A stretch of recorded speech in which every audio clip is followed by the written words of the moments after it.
Hello friends, हमने कल जाना था टाइप्स ऑफ सेल के बारे में। 2 टाइप्स ऑफ सेल होते हैं, एक प्रोकैरियोटिक और एक यूकैरियोटिक। हम ह्यूमन बीइंग जो है वो यूकैरियोटिक में आते हैं।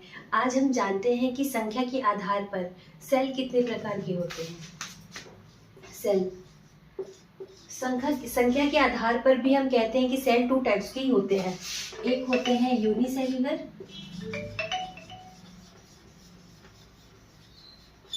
एक होते हैं मल्टी सेल्यूलर।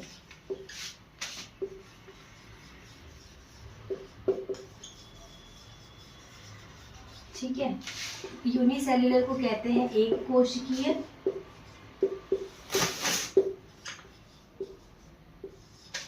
इसको कहते हैं बहुकोशिकीय। ठीक है, अब क्या होता है, एक कोशिकीय में ऐसे ऑर्गेनिज्म जिसके सिर्फ एक ही सेल होते हैं।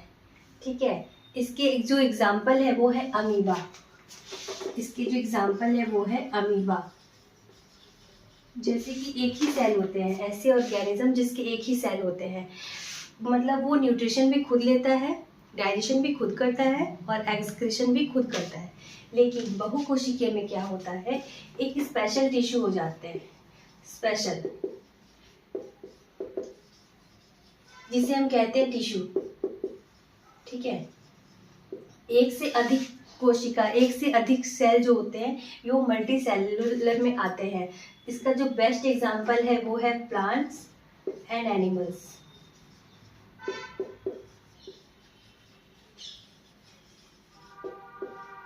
इसमें क्या होता है कि न्यूट्रिशन के लिए अलग सेल की जरूरत होती है, अलग सेल हो जाता है, और डाइजेशन के लिए अलग कार्य हो जाता है, और एक्सक्रीशन के लिए, उत्सर्जन के लिए अलग हो जाता है। जैसे हम ह्यूमन बीइंग हैं, हमारे अंदर ही बहुत सारे सेल्स होते हैं जिसके अलग अलग वर्क होते हैं।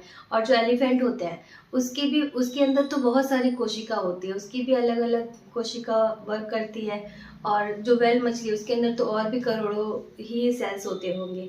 ठीक है, आज के लिए इतना ही, फिर कल मिलते हैं। Take care, okay, tata, bye bye.